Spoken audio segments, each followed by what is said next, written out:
લડો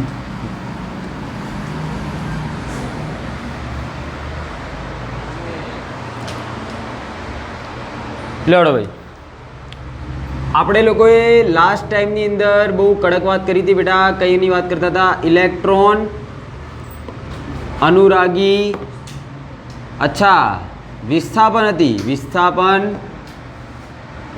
પ્રક્રિયા. હવે એરોમેટિક લગાવું તારે.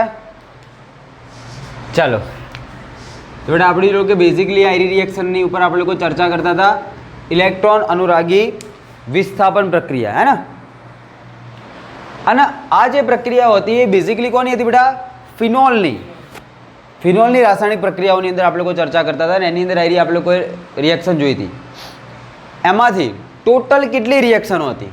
ચલો વન બાય વન યાદ કરો થોડી થોડી. હા બેટા, પહેલી હતી બેટા, એક હતી નાઇટ્રેશન, બીજી હતી બેટા લ્યો હેલોજિનેશન, ત્રીજી હતી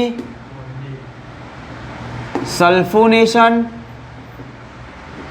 સલ્ફોનેશન, પછી હતી બેટા કોલ્બે હતી ને, પાંચમી હતી બેટા રીમર, ટીમાન, અને એના પછી હતી રિડક્શન પ્રક્રિયા, અને લાસ્ટ હતી બેટા ઓક્સિડેશન પ્રક્રિયા. ઓવરઓલ આટલી રિએક્શનો હતી. એમાંથી આપણે લોકોએ લાસ્ટ ટાઈમની અંદર ઓક્સિડેશન, રિડક્શન, રીમર, ટીમાન અને કોલ્બે આટલી રિએક્શનોને કમ્પ્લીટ કરી હતી. અને શરૂઆતની 3 રિએક્શનો આપણી બાકી હતી. બાકી નથી બેટા, બાકી હતી. પહેલા નંબરની બેટા એની અંદરથી નાઇટ્રેશન પ્રક્રિયા. કઈ હ? નાઇટ્રેશન. હવે નાઇટ્રેશનને ભણો એની પહેલાં દેખો અહીંયા કંઈક શબ્દ લખેલો બેટા, ઇલેક્ટ્રોન અનુરાગી વિસ્થાપન પ્રક્રિયા. હવે મેં આને બહુ સારી રીતે તમને લોકોને કહી દીધું ભાઈ ઇલેક્ટ્રોન અનુરાગી હોય, વિસ્થાપન એટલે શું થાય, બરાબર. પણ અહીંયા બેઝિકલી જે આપણે લોકો રિએક્શન ભણીએ ને બેટા કોની અંદર ભણીએ છીએ? આપણે આપણા ફિનોલમાં ભણીએ છીએ. શેમાં ભણીએ છીએ? ફિનોલની અંદર ભણીએ છીએ. OH અને આવી રીતે એની અંદર બોન્ડિંગ રહેલું હોય. હવે આપણે બધા જાણીએ છીએ કે ફિનોલની અંદર બેટા જે OH રહેલો હશે, જે OH રહેલો હશે એના લીધે ત્યાં શું જોવા મળશે તમને લોકોના? શું જોવા મળશે તમને લોકોના? સંસ્પંદન જોવા મળે. હે ને? આપણે લોકોએ આ સંસ્પંદનને ચેક કર્યું હોય જ્યારે આપણે એનો એસિડિક સ્વભાવ જોતા હતા ત્યારે આ સંસ્પંદનને આપણે લોકોએ ચેક કરેલું હોય. અને એ સંસ્પંદનની અંદર આપણે લોકો કમ્પ્લીટલી શું જોયું હતું બેટા? કે ઓક્સિજન જે હોય એ પોતાના ઇલેક્ટ્રોન ફેંક, એના લીધે ઓક્સિજન અને sp2 સંકૃત કાર્બન વચ્ચે શું બની જશે બેટા? Double bond. હે ને? આવું તમે લોકોએ જોયું હતું. અહીંયા ડબલ બોન્ડ બની જવાના કારણે આ જે બંધ હશે એ અહીંયા ઓર્થો સ્થાન ઉપર જમા થઈ જશે. અહીંયા બોન્ડ, અહીંયા બોન્ડ. પછી તમને લોકો નેક્સ્ટ શું જોવા મળશે? આના પછીનું સ્ટ્રક્ચર કે આ ઋણ વીજભાર પાછો અહીંયા ફેંકાશે. તો આ ફેંકાઈ ગયો. આ બધી કન્ડિશન એમના એમ. આની ઉપર પ્લસ વીજભાર. ચલો આને પોતાના ઇલેક્ટ્રોન ફેંકે એટલે અહીંયા ડબલ બોન્ડ બન્યો. જો ડબલ બોન્ડ બન્યો એવા આયરો પોતાના ઇલેક્ટ્રોન આ સ્થાન ઉપર જમા કરી દે. બરાબર. ચલો હવે આગળ જઈશું. આગળ જઈએ તો આવા પાછો નેગેટિવ વીજભાર હતો, એરો પોતાના ઇલેક્ટ્રોન ફેંકશે. તો આ બાજુવાળો જે બંધ હશે એ આયરા ઓર્થો સ્થાન ઉપર શું કરી દેશે? પોતાના ઇલેક્ટ્રોન ફરીથી જમા કરી દેશે. ચાલો ડબલ બોન્ડ OH પોઝિટિવ વીજભાર, બોન્ડ અહીંયા નાખ્યા તો બોન્ડ, અહીંયા નેગેટિવ. અને હવે અહીંયા તમને લોકો લાસ્ટમાં શું જોવા મળે કે હા આયરો પોતાના ઇલેક્ટ્રોન અહીંયા ફેંકશે, ઓક્સિજન પોતાના ઇલેક્ટ્રોન ખેંચી લેશે. આ રીતની કન્ડિશન તમને લોકોને જોવા મળશે. તો આ ઓવરઓલ શું થઈ રહ્યું બેટા? અહીંયા સંસ્પંદન આપણને જોવા મળી રહ્યું. સંસ્પંદન જોવા મળ્યું તો એની અંદર આપણે લોકો જોયું કે આપણા ઓર્થો પેરા આ બે એક એવા સ્થાન હતા કે જ્યાં તમને લોકોના ઋણ વીજભાર અથવા તો તમારા ઇલેક્ટ્રોનની ઘનતા વધારે પ્રમાણમાં જોવા મળી, અથવા તો એ એવા એરિયાઓ હ કે જ્યાં તમારા ઇલેક્ટ્રોન જમા થઈ રહ્યા. સંસ્પંદન દરમિયાન ત્યાં તમારા ઇલેક્ટ્રોનની ઘનતા શું જોવા મળશે? તમને લોકોને વધારે જોવા મળશે. ઇલેક્ટ્રોનનો જથ્થો કેવો જોવા મળશે બેટા? વધારે જોવા મળશે બીજા બધા સ્થાનોની સાપેક્ષે. તો બેઝિકલી એટલા માટે આની અંદર તમારે લોકોએ ભણવું પડશે, કેમ કે અહીંયા તમે લોકો કરવાના બેટા ઇલેક્ટ્રોન અનુરાગી. ઇલેક્ટ્રોન અનુરાગી ઘટક પોતે કેવો હોય? પોઝિટિવ. અને પોઝિટિવ હશે તો હંમેશા એનો ક્યાં જોડાવા જશે? જ્યાં એને ઇલેક્ટ્રોન જોવા મળે ત્યાં. અને ઇલેક્ટ્રોન એને ક્યાં જોવા મળશે બેટા? દેખો ઓર્થો સ્થાન અને પેરા સ્થાનોની અંદર જ જોવા મળશે, તો ત્યાં જ જોડાવા માટે જશે. તો આને આપણે લોકો બેઝિકલી યાદ રાખી લઈશું.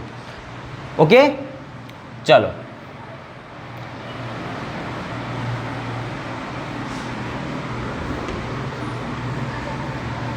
હવે એની અંદર બેટા પહેલું આપણી જોડે નાઇટ્રેશન.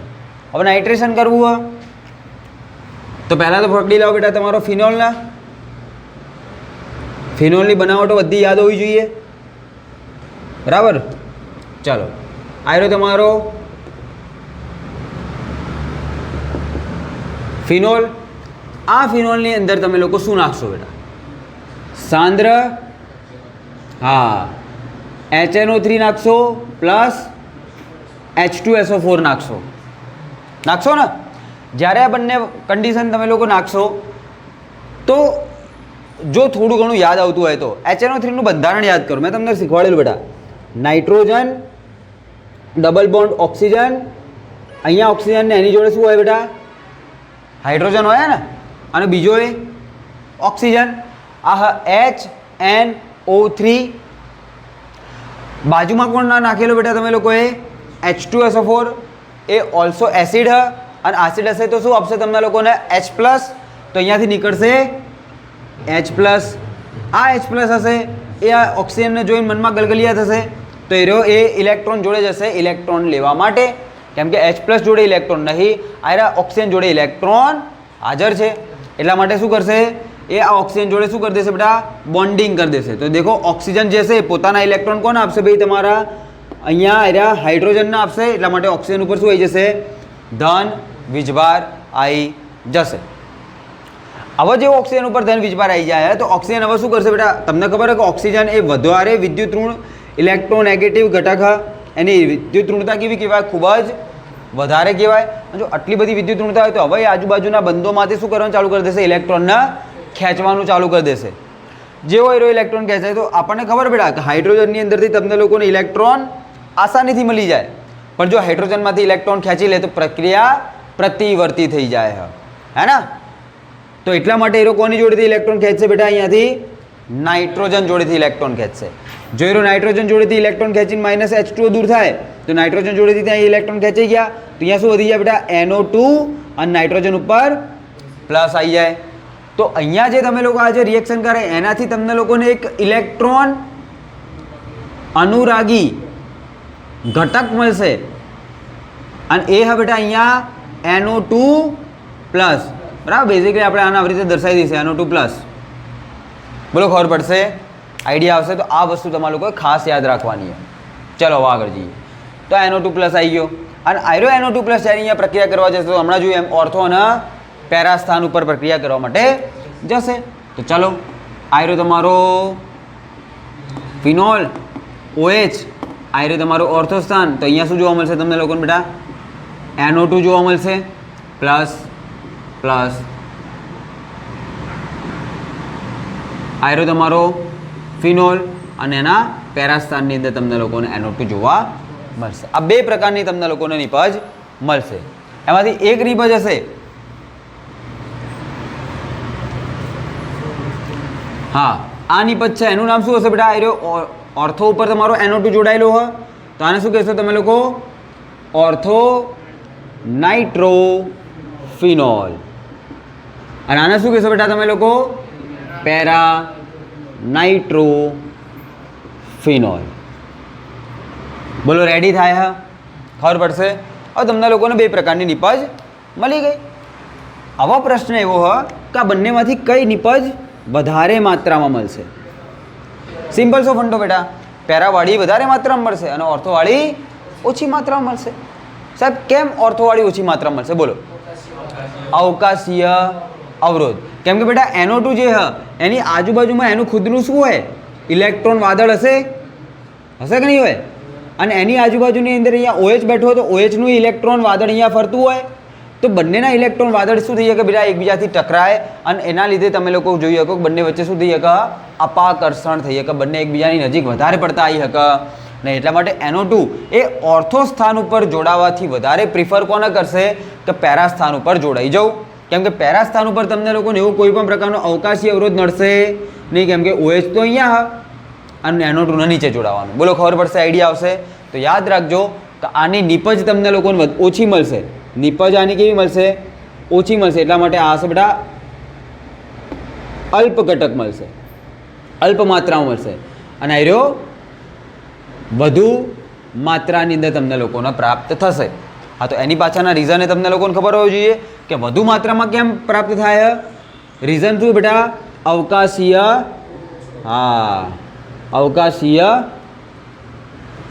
અવરોધ આમાં ઓછો હોય, આની અંદર વધારે બે ઘટકો જ છે.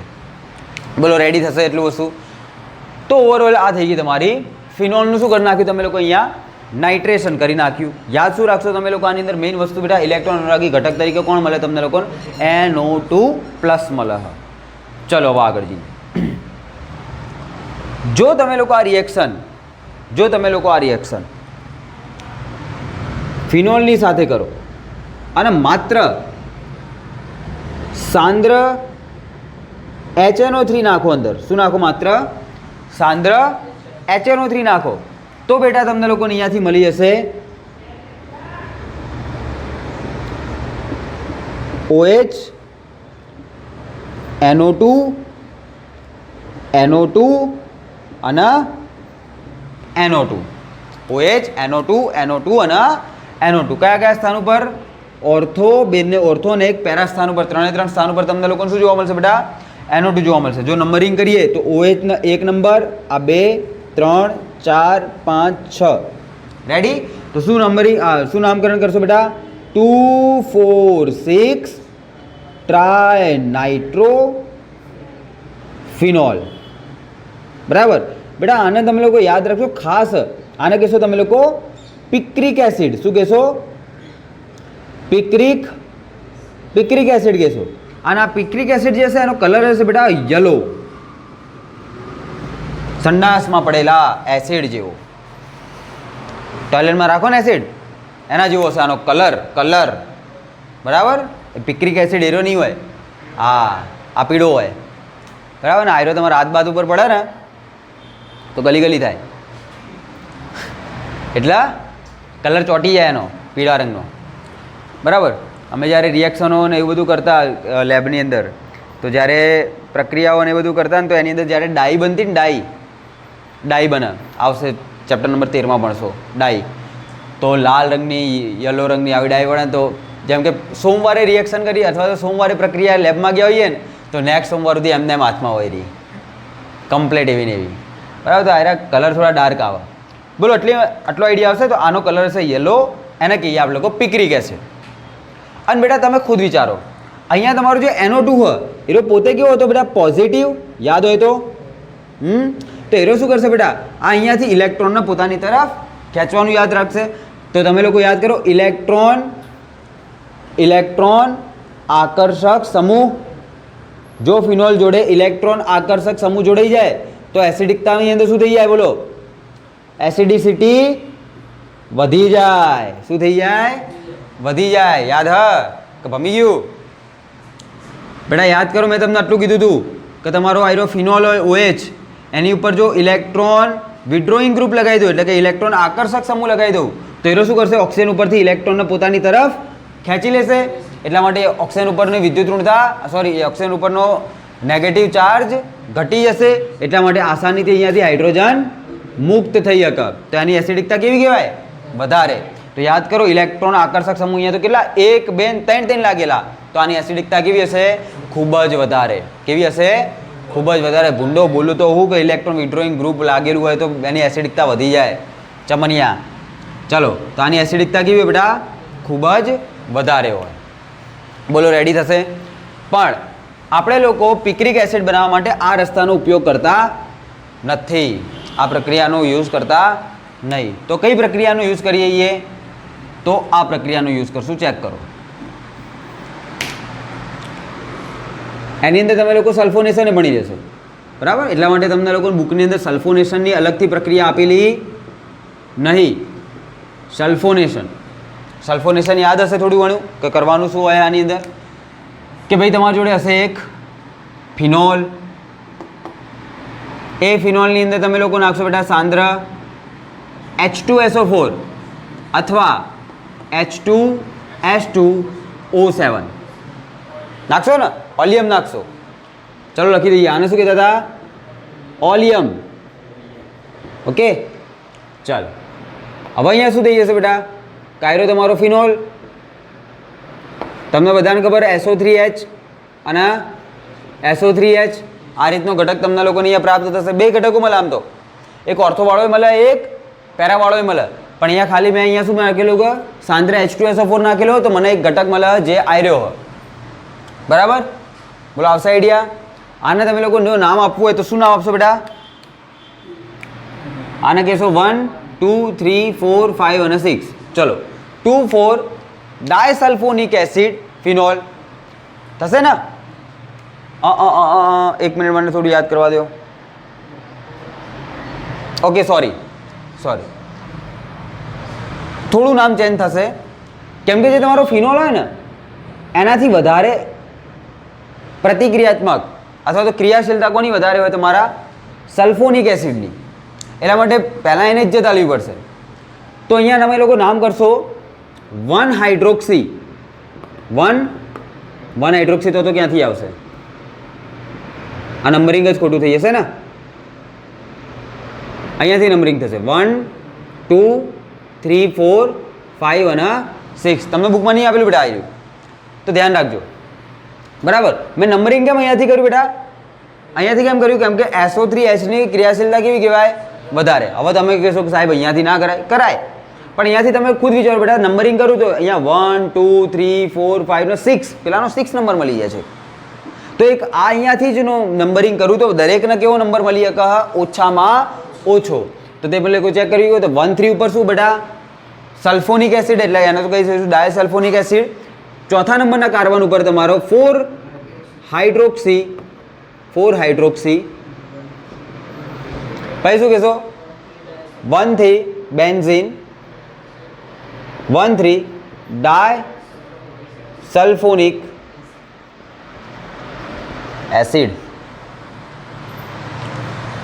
બોલો, ખબર પડશે? આવશે આઈડિયા? તો આને તમે લોકો થોડું ઘણું યાદ રાખશો. હવે ચલો, આ નિબંધની જરૂર શું પડી? હવે તમે લોકો જોડે જે ઘટક મળ્યો હોય OH, SO3H અને SO3H, આ જે તમને લોકોનો ઘટક મળ્યો હોય, આની રિએક્શન કરાવશો તમે લોકો. કોની સાથે કરાવશો બેટા? HNO3 સાથે. કોની સાથે કરાવશો? HNO3 સાથે કરાવશો તો તમને લોકોને બેટા નિપજની અંદર મળશે OH, NO2 અને NO2. મતલબ શું મળી ગયો? Picric acid. અને અહીંયા જે તમને લોકોને પિક્રિક એસિડ મળે એની માત્રા કેવી હશે? બેટા વધુ માત્રામાં મળશે. જ્યારે આ નિપજ ઉપરથી અહીંયા તમને લોકોને ખૂબ જ ઓછી માત્રાની અંદર પિક્રિક એસિડ તમને લોકોને પ્રાપ્ત થાય. એટલા માટે તમે લોકો આ રિએક્શનનો યુઝ નહીં કરતા, પણ સલ્ફોનેશનવાળી પ્રક્રિયાનો ઉપયોગ કરો. તો શું કરશો? પહેલાં ફિનોલનું સલ્ફોનેશન કરશો. એની અંદર તમને લોકોને આ એક નિપજ મળશે કે જેની અંદર તમારા પહેલા અને ત્રીજા સ્થાન ઉપર તમારો સલ્ફોનિક એસિડનો ઘટક જોડાયેલો હશે. અને એનું તમે લોકો શું કરાવશો? HF દ્વારા નાઇટ્રેશન કરાવશો, ત્યારે તમને લોકોને શું મળશે બેટા? પિક્રિક એસિડ મળી જશે. તો આને ખાસ યાદ રાખશો. બોલો, તો અહીંયા બેન્ઝીન, હા, OH, SO3H, बराबर. फिनॉल 2,4 डाइसल्फोनिक एसिड, ये तो वो तो दिख रहा है. फिनॉल 2,4 डाइसल्फोनिक एसिड, बराबर. चलो, तो एक आ भी आप लोग को याद राखी लईશું, बराबर. बुक में नहीं आपेलू पर थोड़ું ઘણું સમજીને રાખજો આને. આ તમારો ફિનોલ. ચલો, ઓવરઓલ આવી રીતની તમને લોકોને કન્ડિશન જોવા મળશે. આ જે રિએક્શન હ એ બુકમાં આપેલી હ પણ લિખિતમાં આપેલી હ, બરાબર. એને સમજીને રાખજો થોડી. ચલો, હવે અહીંયા એક નાનકડો બીજો પોઈન્ટ હ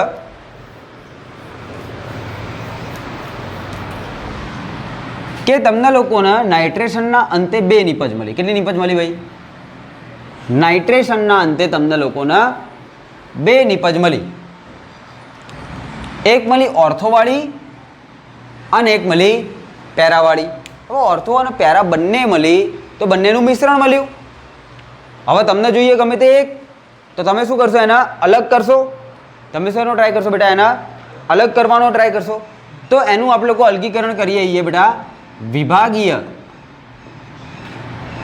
નિસ્યંદન દ્વારા અથવા તો વરાળ નિસ્યંદન દ્વારા. આના દ્વારા આપણે લોકો શું કરીએ કે લોકોનું અલગીકરણ કરી શકીએ છીએ. બરાબર? અલગીકરણની અંદર તમે લોકો યાદ રાખશો આના. હવે કેવી રીતે કરશું? તો બેટા અહીંયા સિમ્પલ કોન્સેપ્ટ એટલો હોય કે જે તમારો ઓર્થો ઘટક હશે ને, ઓર્થો ઘટક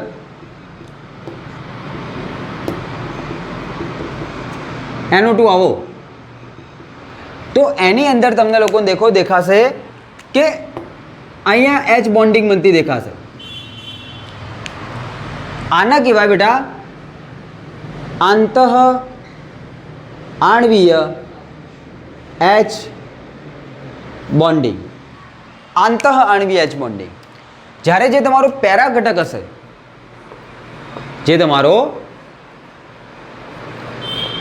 OH NO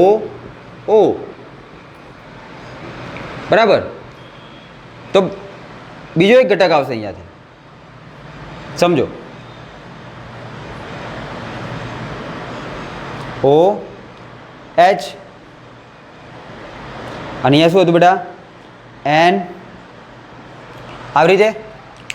તો શું થશે અહીંયા કે પેરા સ્થાનની અંદર જ્યારે તમારો NO2 જોડાય હોય તો એ NO2 નો ઓક્સિજન જે હશે એ બીજા કોઈ અણુના હાઇડ્રોજન સાથે હાઇડ્રોજન બંધન કરશે. અને એ હાઇડ્રોજન બંધન શું કહેતા હતા આપણે લોકો? આંતર આણ્વીય H બોન્ડિંગ. બોલો ખબર પડશે? પેલું હતું આંતઃ આણ્વીય હાઇડ્રોજન બંધન. આયરું શું હોય બેટા? આંતર આણ્વીય હાઇડ્રોજન બંધન. તો આંતઃમાં અને આંતરની અંદર ફરક. આંતઃનો મતલબ કેવો થાય કે એ એક જ અણુના, દેખો આ એક જ અણુ હોય, એક જ અણુના 2 ઘટકો NO2 અને OH, એ 2 ઘટકોની વચ્ચે શું બની જાય પેલા? એ લોકોનું હાઇડ્રોજન બંધન બની જાય. અને બીજાની અંદર તમે લોકો અહીંયા ચેક કરી શકો કે અહીંયા એક આયરો ઘટક ને બીજો આયરો ઘટક, 2 અલગ અલગ અણુના એકનું ઓક્સિજન ને બીજાનું હાઇડ્રોજન વચ્ચે શું બની રહ્યો હોય? H બોન્ડિંગ બની રહી છે. અને એના લીધે તમે લોકો ચેક કરો કે બેટા આની અંદર 2 ઘટકો એ કેવા પડે? એકબીજાને કેવા હશે બેટા? ખૂબ જ પ્રબળતાથી પકડી રાખ્યા હશે. અને એના લીધે આનું જે બોઇલિંગ પોઈન્ટ હશે એ કેવું થઈ જશે બેટા? ઊંચું થઈ જશે. અને આનું બોઇલિંગ પોઈન્ટ કેવું હશે? નીચું હશે. બોઇલિંગ પોઈન્ટ એટલે બેટા ઉત્કલન બિંદુ. આનું ઉત્કલન બિંદુ કેવું જોવા મળશે? નીચું. જ્યારે આનું ઉત્કલન બિંદુ તમને લોકોને કેવું જોવા મળશે ભાઈ? ઊંચું જોવા મળશે. બોલો ખબર પડશે ભાઈ? આવશે આઈડિયા? તો ઓવરઓલ આ કોન્સેપ્ટ કેમ કે આની અંદર 2 ઘટકો એકબીજાને પકડી રાખ્યા, એટલા માટે 2 ઘટકો એકબીજાને જો પકડી રાખ્યા તો એ લોકોનું ઉત્કલન બિંદુ સિમ્પલ ફંડો ઊંચું જાય. બેટા ઉત્કલન બિંદુ એટલે શું થાય કે તમારો લિક્વિડ શેમાં ફેરવાઈ જાય? ગેસની અંદર ફેરવાઈ જાય.